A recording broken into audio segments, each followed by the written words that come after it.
Bonjour, bonsoir, bonne nuit. Bienvenue à la chaîne YouTube Vivre avec le Créateur ou La Vie d'en haut pour sa 95e vidéo. Comme à l'habitude, les passages de la Bible sont tirés de la version Louis II 1910. Puisqu'ils ont semé le vent, ils récolteront la tempête. Aujourd'hui, nous parlons du jugement des œuvres de chaque être vivant. Commençons par lire Osée 8, versets 1 à 14. Verset 1. Embouche la trompette. L'ennemi fond comme un aigle sur la maison de l'Éternel, parce qu'ils ont violé mon alliance et transgressé ma loi. Ils crieront vers moi, mon Dieu, nous te connaissons, nous, Israël. Israël a rejeté le bien, l'ennemi le poursuivra. Ils ont établi des rois sans mon ordre et les chefs à mon insu. Ils ont fait des idoles avec leur argent et leur or, c'est pourquoi ils seront anéantis. L'Éternel a rejeté ton veau, Samarie. Ma colère est enflammée contre eux. Jusqu'à quand refuseront-ils de se purifier?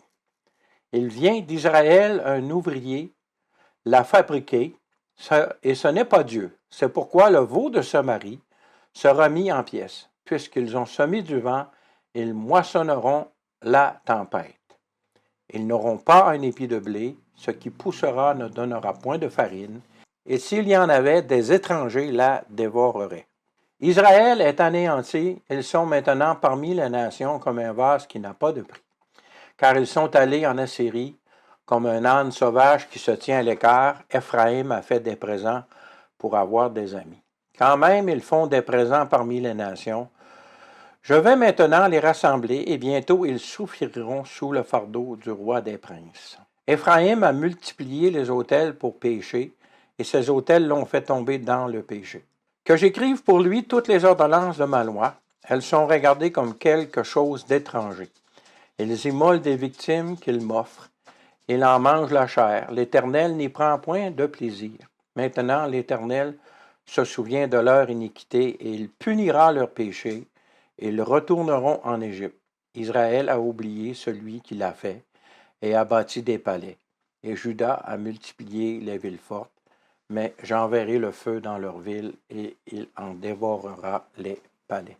Nous voyons ici ce que la nation d'Israël doit vivre comme récolte des œuvres qu'elle a semées, c'est-à-dire s'éloigner de l'Éternel, faire des idoles, adorer des idoles, écouter les lois de l'Éternel, les entendre, devrais-je dire, mais ne pas les mettre en pratique. Remarquez qu'il n'est jamais question de rejet de la nation, mais bien de la corriger, jusqu'au jour où elle bénira celui qui est venu au nom du Seigneur, leur seul vrai Messie, Jésus, Dieu devenu homme. C'est ce que le texte suivant affirme. Luc 13, verset 31.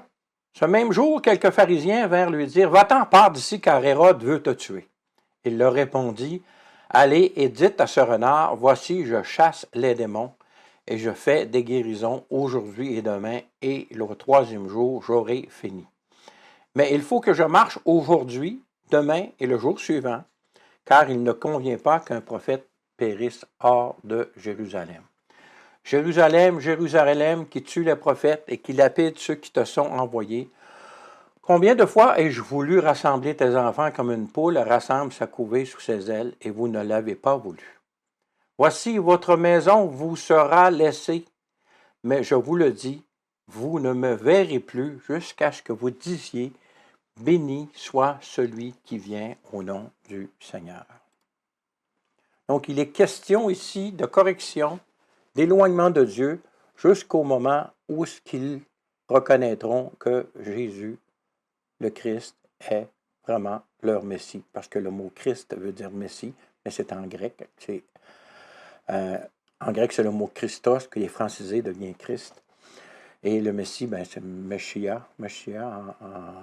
en hébreu, mais ça veut dire la même chose. Donc, jusqu'au moment où ils reconnaîtront que Jésus qui est venu il y a 2000 ans environ est vraiment leur Messie, ils vont être éloignés et dans l'ignorance de la direction réelle de Dieu. C'est ce que nous voyons aujourd'hui en 2023 avec la nation d'Israël. Il y a beaucoup de conversions qui viennent à Jésus, qui deviennent partie de l'Église, mais la majorité de la nation est toujours dans l'incroyance en Jésus et elle se trouve encore sous la correction divine. Il en reste néanmoins que c'est et ce sera toujours le peuple de Dieu à qui il a donné la terre sur laquelle ils sont en ce moment pour l'éternité. Et ils n'ont jamais atteint les frontières que Dieu leur a promis. Donc, c'est à venir, dans un avenir, selon moi, assez rapproché.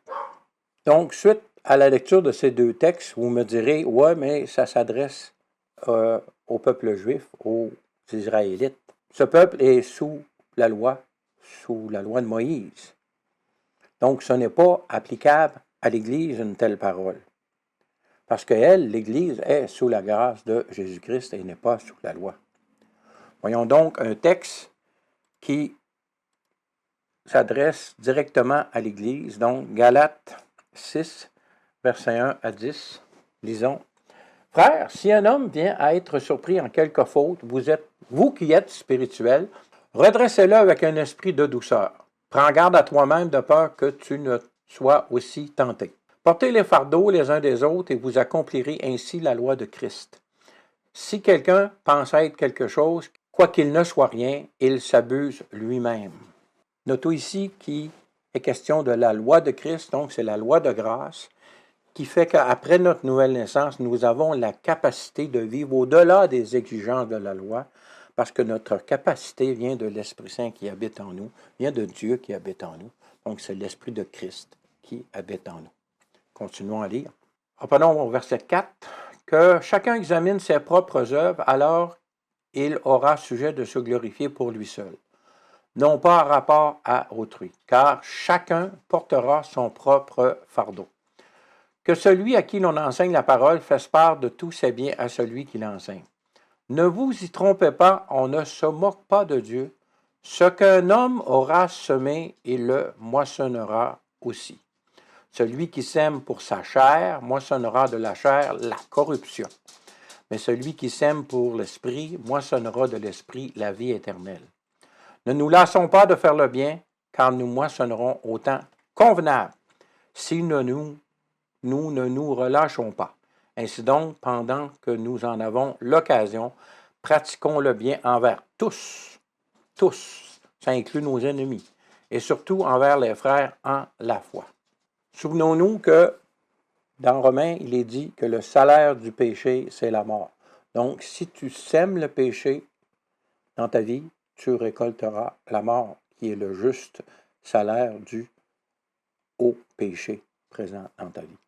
Donc, ce principe de récolter ce qui est semé est vrai pour chaque être humain, autant ceux qui sont sous la loi que ceux qui sont sous la grâce. Et peu importe qui est cette personne, ça veut dire de n'importe quelle origine ethnique qu'elle puisse venir, ça s'applique à tous. Le texte suivant est un avertissement de prendre garde à ce que doit être l'attitude du cœur dans l'accomplissement de nos œuvres. Souvenons-nous que c'est l'œuvre de Christ qui amène le salut dans la vie de chaque personne qui fait l'échange de vie avec lui. Mais qu'un coup cette nouvelle naissance accomplie, ce changement de cœur fait, nous avons des œuvres à faire. Et comme Paul le dit à un moment donné, si je n'annonce pas l'Évangile de bon cœur, ben je suis privé de bénédictions qui sont reliées au fait de faire l'œuvre que Dieu vous demande de faire avec bon cœur.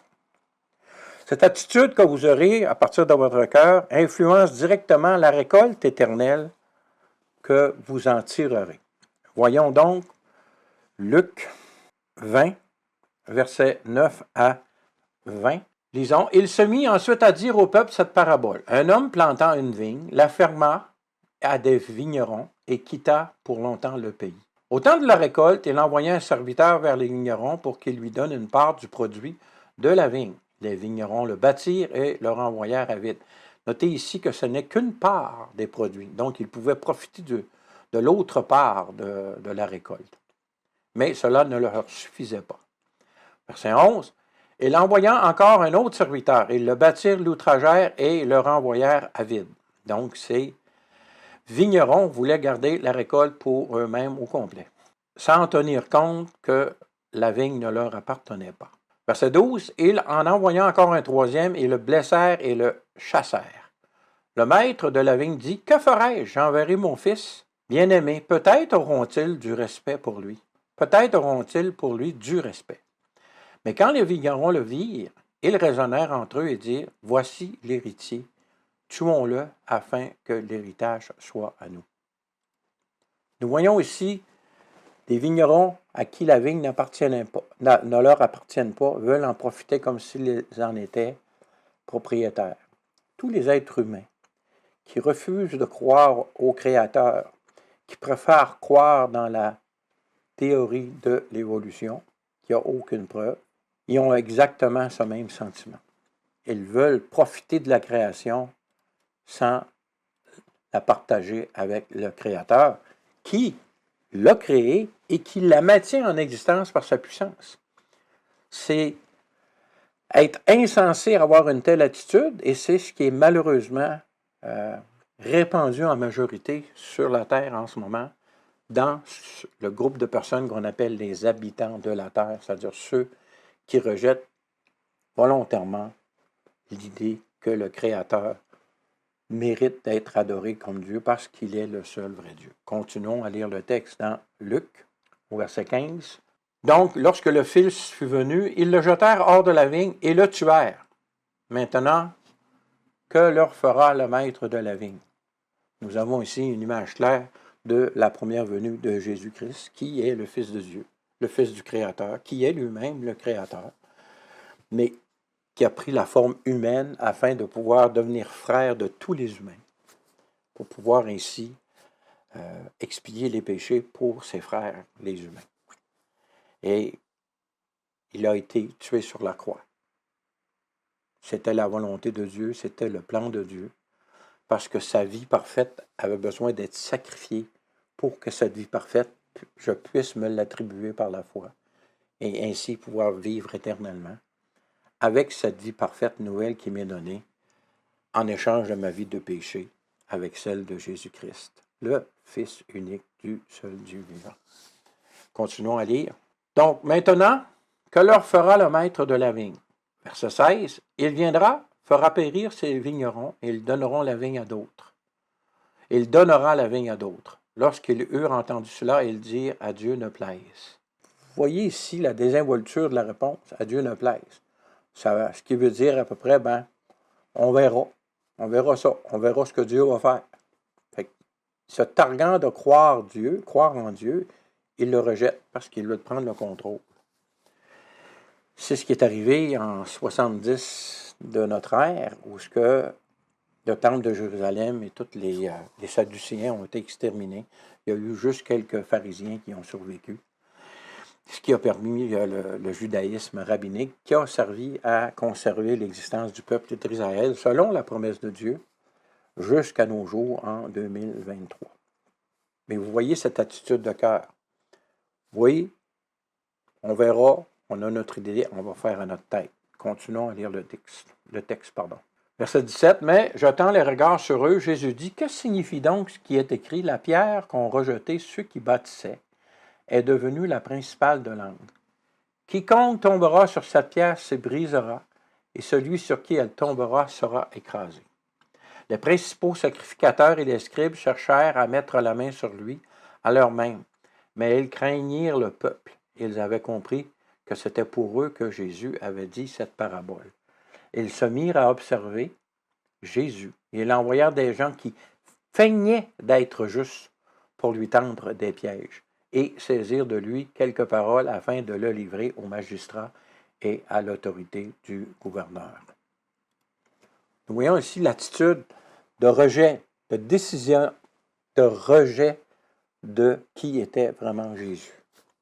Et ce sont les dirigeants du peuple d'Israël, alors que le peuple, lui, croyait en Jésus.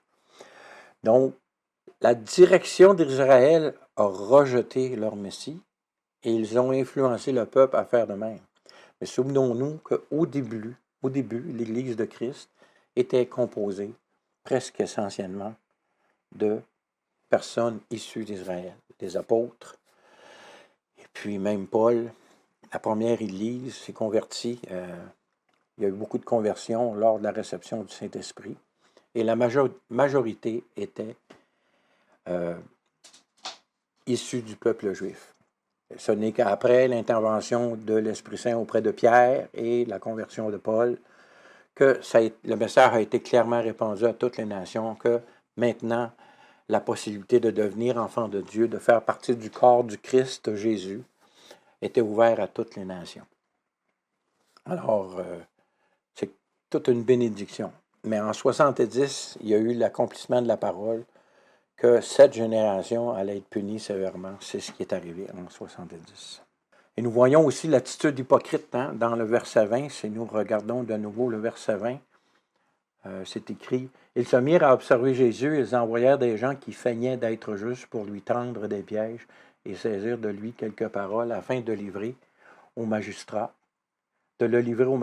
et à l'autorité du gouverneur. » Donc on voit ici l'attitude où, plutôt que de chercher dans la parole de Dieu la vérité et de la prendre comme telle, ils cherchent des failles dans la parole de Dieu pour la contredire, pour gagner leur point, pour avoir raison, afin qu'ils puissent faire leur propre volonté, qui est de vivre dans leur propre façon de vivre, avec leurs propres critères à eux, tout en mettant de côté la sagesse et la vérité de la parole de Dieu. Nous venons de voir que l'hypocrisie est utilisée afin de justifier une attitude de cœur qui est rebelle à la vérité, comme je viens de le dire. Ce n'est pas surprenant que dans le chapitre 23 de l'Évangile selon Matthieu, Jésus reproche au moins à 7 occasions aux pharisiens et aux scribes d'être hypocrites. Voilà pourquoi nous devons nous examiner constamment nous-mêmes afin de ne pas se laisser séduire par cette attitude sournoise dans nos cœurs qui peut germer n'importe quel temps. Voyons maintenant Romains 2, versets 1 à 10. « Ô homme, qui que tu sois, toi qui juges, tu es donc inexcusable, car en jugeant les autres, tu te condamnes toi-même, puisque toi qui juges, tu fais les mêmes choses. Nous savons en effet que le jugement de Dieu contre ceux qui commettent de telles choses est selon la vérité. Et penses-tu aux hommes qui jugent ceux qui commettent de telles choses et qu'il est fait que tu échapperas au jugement de Dieu? » Nous avons ici le résultat d'une attitude hypocrite. C'est que tu fais des choses, mais dans ton apparence et dans tes paroles, tu condamnes les gens qui font la même chose que toi. Dans le fond, tu fais ta propre volonté, aussi religieuse qu'elle puisse bien paraître, et tu condamnes ceux qui font leur propre volonté. Mais eux, c'est peut-être moins religieux, donc c'est plus évident. Ça te donne la chance soit de bien paraître en condamnant les autres. Or, c'est une attitude d'hypocrisie, parce que toi-même, tu fais ta propre volonté. Oh, elle a une belle apparence, elle est religieuse, mais c'est ta propre volonté. Ce n'est pas la volonté de ton Créateur, de ton Sauveur, de Jésus le Christ. Tu peux accomplir cette volonté par la puissance de l'Esprit Saint que le sacrifice de Jésus sur la croix t'a acquis, si tu crois en ce sacrifice. Donc, faites attention à votre façon de vivre. Examinez-vous vous-même. Et si vous trouvez quelque chose à changer dans vos vies suite à la vérité de la parole, venez au Christ Jésus qui vous pardonnera, vous purifiera de vos péchés et vous sanctifiera par l'action de son Esprit, de l'Esprit Saint, de l'Esprit de Dieu en vous. Promesse qu'il avait faite avant sa mort et sa résurrection, et que sa résurrection a scellé notre capacité à recevoir. Merci Seigneur. Continuons à lire. Verset 4. « Où méprises-tu les richesses de sa bonté, de sa patience et de sa longanimité? Ne reconnaissez pas que la bonté de Dieu te pousse à la repentance, mais par ton endurcissement et par ton cœur impénitent, tu t'amasses un trésor de colère pour le jour de la colère et de la manifestation du juste jugement de Dieu. » Donc, on voit ici que c'est clair que c'est par une décision, un endurcissement volontaire de son propre cœur, que les personnes qui désirent faire leur propre volonté et non la volonté de Dieu quand tu comprends que la volonté de Dieu pour toi, c'est d'être heureux pour l'éternité, pourquoi ne pas la faire? Parce que tu es orgueilleux et tu te penses meilleur que ton Créateur. C'est particulier. Continuons à lire. Donc, au verset 6, « Qui rendra à chacun selon ses œuvres? » C'est intéressant à partir de maintenant. Ben, c'est toujours intéressant. Mais maintenant, portez attention pour les prochains versets. Verset 7, « Réservant la vie éternelle à ceux qui, par la persévérance à bien faire, cherchent l'honneur et la gloire et l'immortalité. Mais l'irritation et la colère à ceux qui, par esprit de dispute, sont rebelles à la vérité et obéissent à l'injustice. Tribulation et angoisse sur toute âme d'homme qui fait le mal, sur le juif premièrement, puis sur le grec. Gloire, honneur et paix pour quiconque fait le bien, pour le juif premièrement, puis pour le grec. » Nous voyons ici que cela s'adresse autant au peuple juif qu'à toutes les nations par les mentions de juifs ou grecs. Et nous voyons qu'il y a une récompense de la vie éternelle promise à ceux qui désirent servir Dieu et de justice et d'angoisse, de tribulation à ceux qui sont rebelles à la vérité et qui obéissent à l'injustice, afin que, par leur décision, le mystère de l'iniquité prouve que la bonté de Dieu et ses jugements sont justes et saints. Ce texte que nous venons de lire dans Romains nous révèle qu'il y a deux récoltes différentes selon le type d'œuvre que nous sommons. La vie éternelle et l'irritation et la colère de Dieu. Donc, ce sont les deux récoltes possibles. Quelles seront les circonstances de ces récoltes? Les passages suivants nous le révèlent. Allons dans 2 Corinthiens, chapitre 5, versets 1 à 10. Nous savons en effet que si cette tente où nous habitons sur la terre est détruite, nous avons dans le ciel un édifice qui est l'ouvrage de Dieu, une demeure éternelle qui n'a pas été faite de main d'homme. Aussi, nous gémissons dans cette tente, on parle de notre corps ici, de notre vie sur cette terre, désirant revêtir notre domicile céleste, donc notre corps glorifié, éternel, soumis à l'Esprit. Ah, quelle merveilleuse promesse. Merci Seigneur. Si du moins nous sommes trouvés vêtus et non pas nus. Souvenons-nous qu'il est écrit dans l'Apocalypse que les vêtements de fin lin blanc sont les œuvres justes des saints. Donc, verset 4, « Car tandis que nous sommes dans cette tente, nous gémissons accablés parce que nous voulons non pas nous dépouiller, mais nous revêtir afin que ce qui est mortel soit englouti par la vie. Et celui qui nous a formés pour cela, c'est Dieu qui nous a donné les arts de l'Esprit, donc c'est le Saint-Esprit en nous, l'Esprit de Dieu, qui a produit en nous cette nouvelle naissance, qui est le sceau de l'accomplissement des promesses données par notre bien-aimé Sauveur. Verset 6, « Nous sommes donc toujours pleins de confiance, et nous savons qu'en demeurant dans ce corps, nous demeurons loin du Seigneur, car nous marchons par la foi et non par la vue. » C'est-à-dire, nous savons, notre condition étant éternelle, nous savons être sauvés, mais nous vivons encore dans ce monde où la lutte pour le bien et pour le mal dans nos membres se produit. Verset 8, « Nous sommes pleins de confiance et nous aimons mieux quitter ce corps et demeurer auprès du Seigneur. C'est pour cela aussi que nous nous efforçons de lui être agréables, soit que nous demeurions dans ce corps, soit que nous le quittions. Car il nous faut tous comparaître devant le tribunal de Christ, afin que chacun reçoive selon le bien ou le mal qu'il aura fait étant dans son corps. » Quand ce tribunal de Christ se produira-t-il? Avant de répondre à cette question, voyons les conditions qui sont nécessaires pour comparaître à ce tribunal. Parce que c'est le tribunal de Christ, donc ce n'est pas tous qui sont invités à ce tribunal, c'est ceux qui sont en Christ. Et quelles seront les personnes qui n'y comparaîtront pas? Parce que si c'est limité, il y a des conditions. ceux qui ne satisferont pas ces conditions n'y comparaîtront pas. Donc, voyons 1 Corinthiens 3, versets 9 à 23. Car nous sommes ouvriers avec Dieu. Vous êtes le champ de Dieu, l'édifice de Dieu. Selon la grâce de Dieu qui m'a été donnée, j'ai posé le fondement comme un sage architecte et un autre bâtit dessus.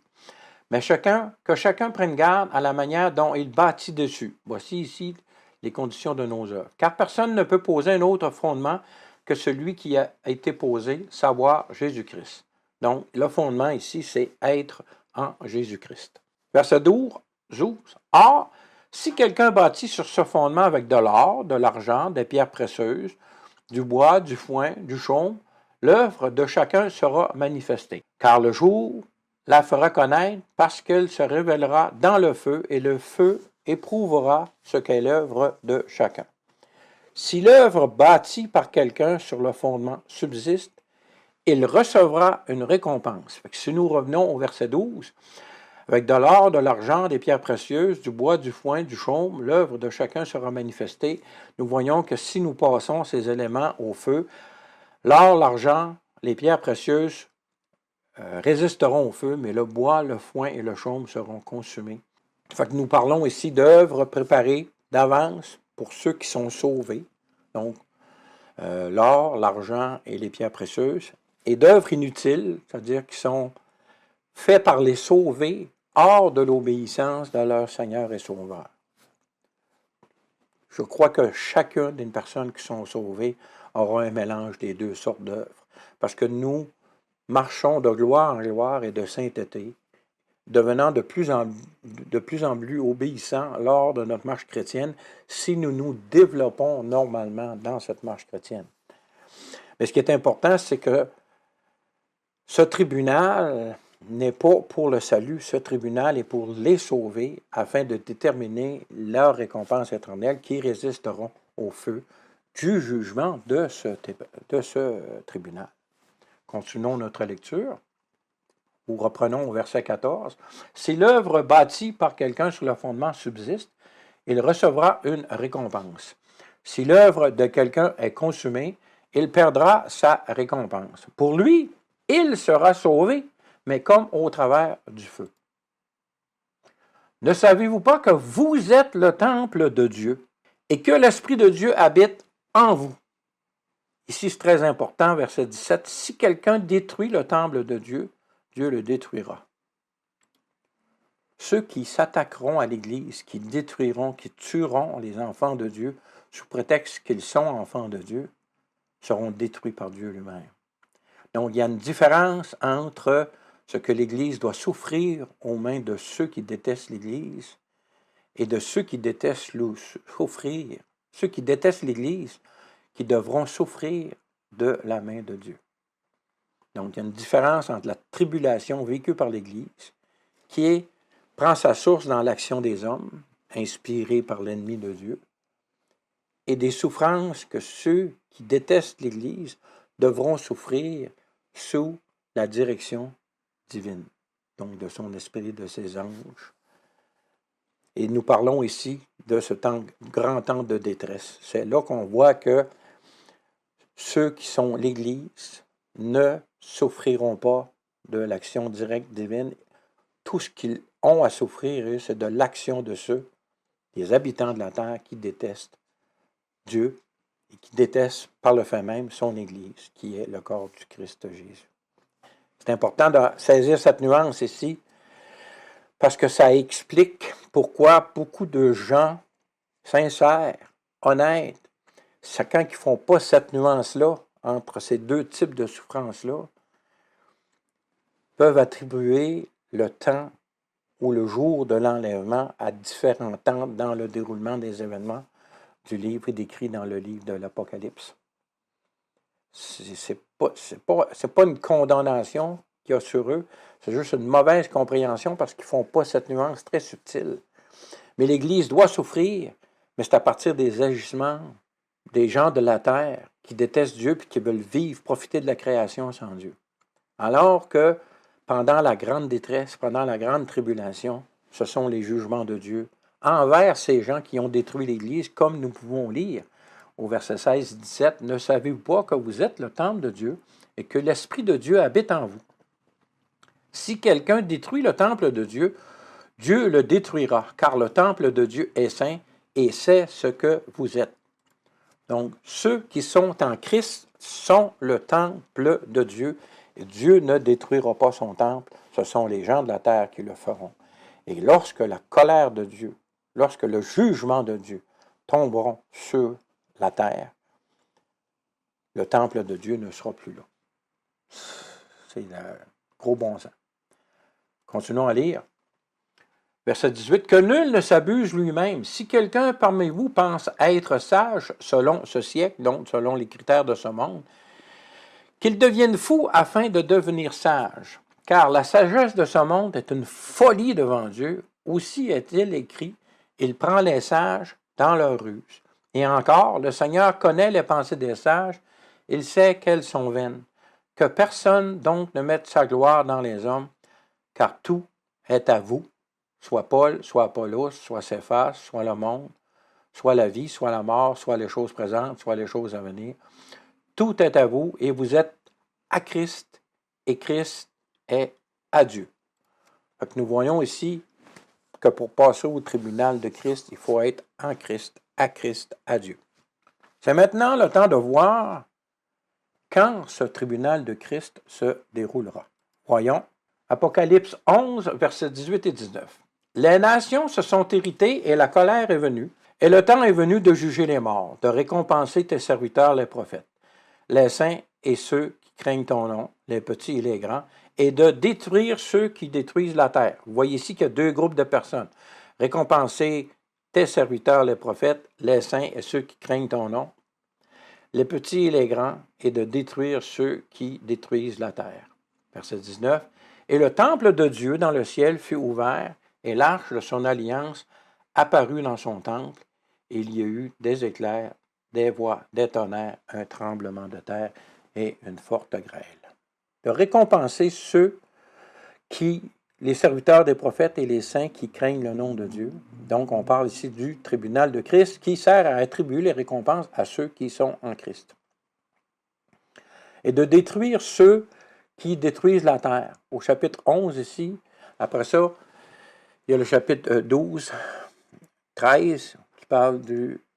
Bon, 12 parle des deux prophètes qui annoncent dans le temple que le sacrifice rétabli dans le temple est tout à fait inutile parce que le sacrifice ultime a été fait par Jésus le Christ il y a 2000 ans. Et qu'ensuite, dans le chapitre 13, on voit l'établissement du royaume du grand leader charismatique qui est établi sur terre. Juste avant que les anges viennent dans le ciel, fassent une dernière annonce avant la versation des coupes de la colère de Dieu sur les gens de la terre. Donc, on voit que c'est le temps des récompenses au ciel pour ceux qui y sont, et c'est le temps du jugement et de l'application des jugements de Dieu sur les habitants de la terre par les coupes. Donc, nous voyons ici que pour que les récompenses soient données au ciel, il faut que déjà ceux qui sont en Christ soient au ciel. Donc, beaucoup s'appuient sur ce passage pour dire, c'est là que l'enlèvement va avoir eu lieu. Mais lorsque tu attribues les récompenses, c'est parce que les personnes ont déjà passé en jugement. Donc, il faut que nécessairement les personnes aient été là avant que ce moment-là arrive, donc la versation des coupes. Nous pouvons en déduire raisonnablement que pendant les sceaux et pendant les trompettes, l'Église est déjà dans le ciel en jugement, en attendant de recevoir les récompenses, au même moment où, sur la terre, les sceaux et les trompettes annoncent la colère de Dieu divine qui s'en vient. Et c'est des occasions pour ceux qui sont encore sur terre à se tourner vers Christ. Parce qu'il y aura les 144 000 évangélistes israélites qui vont annoncer la bonne nouvelle. Il y aura les vierges folles qui ont resté après l'enlèvement, qui, selon moi, se convertiront réellement à Christ et qui propageront la bonne nouvelle jusqu'à ce que le grand leader charismatique réussira à les éliminer parce que ce qui est mentionné dans la parole de Dieu, dans le livre de l'Apocalypse. Mais nous voyons ici que les sceaux et les trompettes servent d'avertissement encore avant la venue de la colère réelle de Dieu. Donc, c'est des souffrances, une bénédiction pour les habitants de la terre qui sont sur la terre en ce moment-là, pour les amener à la repentance, comme nous avons vu dans le passage. C'est la patience de Dieu qui te pousse à la repentance. Donc, on voit l'amour et la compassion de Dieu jusqu'à ce que son jugement soit décrété et mis à exécution sur la terre, comme le jugement au tribunal de Christ se produiront dans le ciel jusqu'au moment où les récompenses seront distribuées. Donc, la hiérarchie de ceux qui sont en Christ sera établie selon l'obéissance ou la désobéissance qu'ils auront eu lieu, qu'ils auront vécu dans leur corps après leur conversion dans la nouvelle naissance en Jésus le Christ. Souvenons-nous que les saints de l'Ancien Testament ne seront ressuscités qu'après le retour de Christ sur terre, que pour eux, leur avenir est déjà déterminé. Ils régneront avec Christ comme dans la nation d'Israël sur cette terre, pendant le règne de 1000 ans, alors que pour l'Église, elle deviendra l'épouse de Christ. Après que ces récompenses lui seront attribuées, elle deviendra l'épouse de Christ. Il y aura les noces de l'agneau et le grand festin sur terre après le retour de Jésus. Donc, les récompenses sont attribuées en même temps que les jugements sont accomplis sur la terre. Pendant ce temps, il y a préparation des noces de l'agneau. Il y a les noces probablement. Là-dessus, je ne suis pas sûr, là. C'est à déterminer. Mais le grand festin se fera sur terre lorsque Jésus reviendra en gloire avec son épouse à la bataille d'Armageddon, qu'il anéantira tous ceux qui sont contre lui. Il fera le jugement des boucs et des brebis. Et il y aura ce grand festin et le début du règne de 1000 ans, où Christ et son épouse, qui est l'Église, régneront sur la nation d'Israël, qui, elle, régnera sur toutes les autres nations qui auront survécu au travers du temps de la grande détresse. Plan parfait de Dieu, glorieuse promesse à ceux qui mettent leur confiance en Christ maintenant, glorieuse promesse à ceux qui ont mis leur confiance en l'Éternel avant la venue du Messie, avant du Christ Jésus lui-même. Le plan de Dieu est parfait, la condamnation de l'iniquité est déjà accomplie depuis que Christ est mort et ressuscité sur la croix. Il reste juste que ceux qui doivent être sauvés, le nombre complet, soit ramené à la maison, c'est-à-dire en la foi en Jésus le Christ lui-même. Le créateur de toutes choses, le consommateur de la foi, et celui, Jésus-Christ homme, qui remettra tout à son Père, qui est le Créateur, Père, Fils et Esprit. C'est merveilleux. C'est merveilleux, merveilleux. Il n'y a pas d'autre mot à utiliser. Je sais que de nos jours, on utilise hyper, méga, mais si on prend le vrai terme, le vrai sens du mot merveilleux, c'est merveilleux. Nous voyons au verset 18, verset 19. « Et le temple de Dieu dans le ciel fut ouvert, et l'arche de son alliance apparut dans son temple. Il y a eu des éclairs, des voix, des tonnerres, un tremblement de terre et une forte grêle. » C'est donc dans le temple de Dieu au ciel où se trouve l'arche originale de l'alliance de Dieu avec les hommes, qui fut montrée à Moïse à l'époque afin qu'il en fasse une réplique pour le sanctuaire terrestre de la nation d'Israël. Sanctuaire qui est, rappelons-nous, que l'image des choses à venir, donc des choses éternelles qui sont dans le ciel. C'est aussi sur cette arche céleste que Jésus est allé verser son sang lors de sa montée au ciel, immédiatement après sa résurrection. Vous vous souvenez, lorsqu'il a dit à Marie, « Touche-moi pas, il faut que j'aille au ciel ». Bon, il est allé verser son sang sur cette arche d'une façon afin que son œuvre soit éternelle sur l'arche éternelle. Et ça, dans le but que le salut acquis par ce sacrifice soit éternel pour quiconque met sa confiance en Jésus le Christ.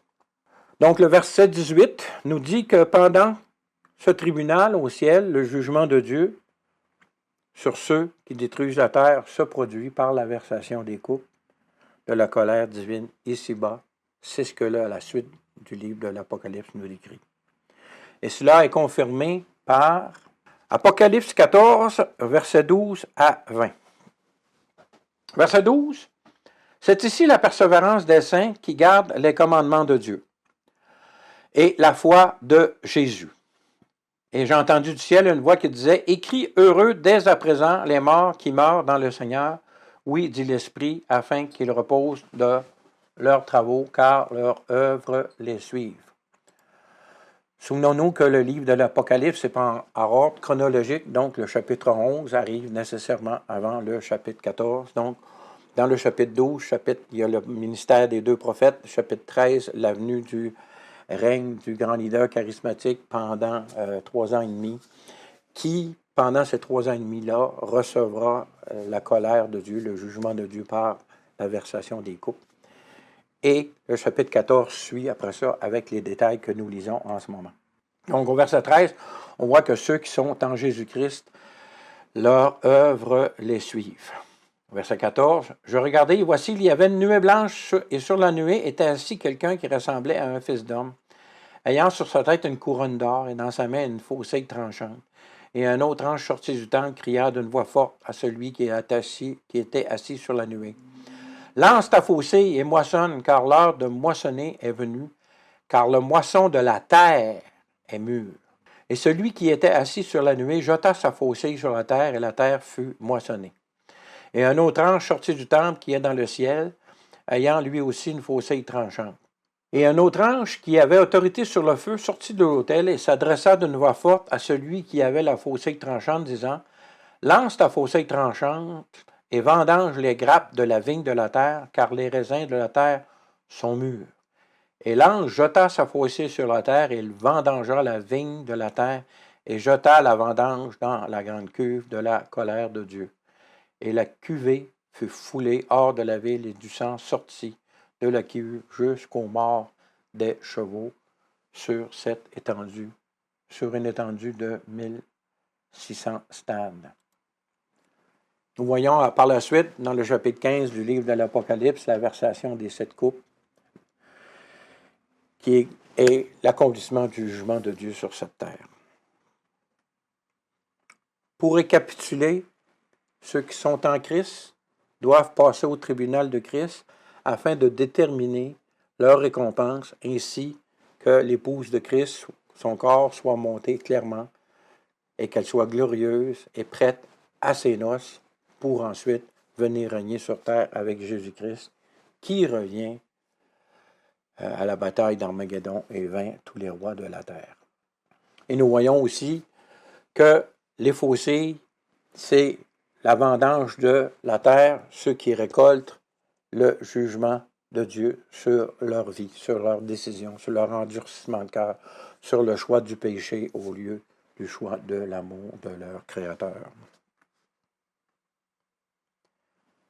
N'oubliez pas, il est encore temps, aujourd'hui, en décembre 2023, de se repentir, même pour ceux qui resteront après l'enlèvement de l'Église, il sera encore temps.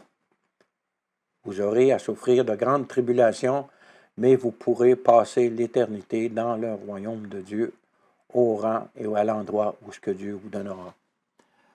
Donc, il sera encore temps, jusqu'à la venue de Jésus-Christ physiquement sur la terre, de choisir Jésus le Christ. Vous devrez souffrir en conséquence, mais vaut mieux souffrir pendant. N'oubliez pas qu'à la grande détresse, c'est 7 années. 7 années.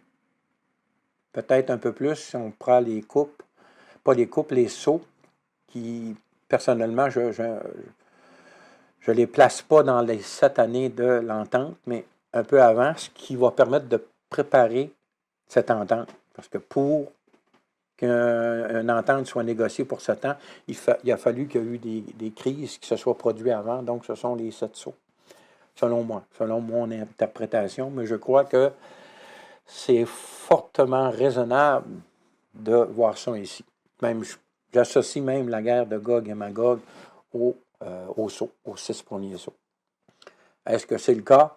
Possible. Une chose est sûre, c'est que les cataclysmes et les grandes choses, les grandes guerres qui arrivent durant les sauts amènent à la signature de cette entente dans laquelle les 7 trompettes se produiront afin de montrer que cette entente n'est pas le salut pour l'humanité, que ce sera toujours le Créateur et l'espérance en Jésus, son Christ, qui est la solution pour être en alliance avec le Créateur.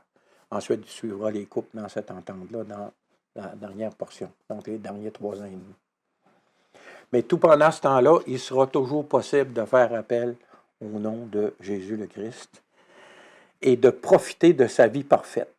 Lorsque vous reconnaissez, peu importe votre époque dans laquelle vous vivez, votre péché, que votre vie imparfaite vous amène à passer l'éternité loin de votre Créateur, vous pouvez mettre votre confiance dans le nom de Jésus le Christ et échanger votre vie de péché avec celle parfaite de Jésus le Christ, afin de pouvoir vivre l'éternité avec votre Créateur. Donc, la condition essentielle pour parvenir à apparaître devant le tribunal de Christ, c'est faire ce choix avant l'enlèvement d'Église, mais sachez qu'après l'enlèvement d'Église, il sera toujours possible de faire ce choix. Vous ne passerez pas devant le tribunal de Christ, mais vous allez passer au jugement des boucs et des brebis si vous survivez à la grande tribulation. Mais si vous êtes martyr durant cette grande tribulation, bien, vous serez ressuscité avant le règne de 1000 ans pour régner avec Christ au rang que Dieu décidera de vous donner, selon sa sagesse et son amour toujours. Croire, obéir à Christ, c'est le salut en tout temps. Ceux qui espéraient dans l'Éternel dans l'Ancien Testament profitent de ce salut en Jésus-Christ accompli après leur mort, parce qu'ils espéraient en l'Éternel pour leur salut, et l'Éternel a accompli ce salut-là en Jésus, son Christ. Et depuis que Jésus est venu, nous pouvons faire partie de son corps, de son Église, en nous reconnaissant pécheurs et en acceptant de changer de vie. Donc, n'oubliez pas qu'on a parlé de l'hypocrisie. L'hypocrisie, c'est avoir une apparence de changement de vie, mais de ne pas avoir changé de vie en dedans. Puis, par notre apparence de changement de vie, nous condamnons ceux qui vivent ce qu'on vit en cachette. Donc, nous nous condamnons nous-mêmes. Soyons honnêtes et venez à Christ qui vous attend les bras ouverts et dit, viens, j'ai la vie éternelle pour toi. Faites ce choix. Dans le nom de Jésus, je prie, faites ce choix. Donc, où seras-tu lorsque le tribunal de Christ se produira? Le choix te revient. Sur ce, je vous dis, soyez bénis, à la prochaine, si Dieu le veut.